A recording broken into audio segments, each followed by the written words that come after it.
Let's take a look at some calf raise or heel raise variations on the Revolution. First of all, you should try it. You know, if you haven't been doing calf exercises, be real careful. It's really easy for your first time, even with virtually no weight, to get really sore and not even be able to walk the next day. And I don't care what anybody says, that no pain, no gain thing, that's not right. If your body's hurting that bad, that's called an injury. That's the bottom line. So look, start with both calves. And it's nice because you can grab a hold of the pivot point for the adjustable arms if you've got them all the way down. So you'll have a little handle there for stability. Put the ball of your foot up on the edge of the platform, and then, not just your toes, the whole ball of your foot.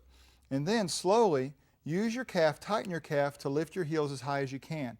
And that ends up being the part that even if you've done lots of calf work before, but you never went all the way up, even you'll get sore on this one. So take it easy. Just do one set, even if you've been doing 3 or 4 on some machine, because if you've been doing little short ranges of motion, this will be different.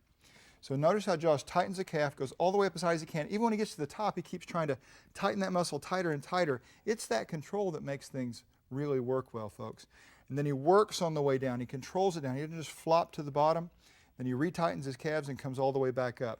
So that's the first version, is working both sides at the same time with this used for stability.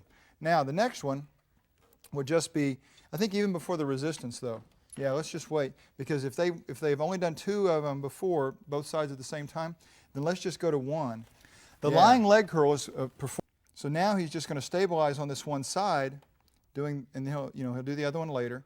But all the same things we just discussed, but now he's has to learn to balance on this side, and obviously the weight's doubled now because he's just using one calf.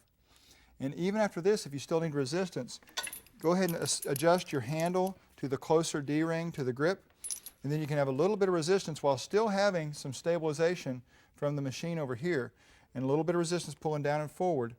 And of course you can start putting on the weight up here and really add to this calf exercise. But the whole thing is going to be the control with which you try to get all the way to the top and then control all the way down to the bottom.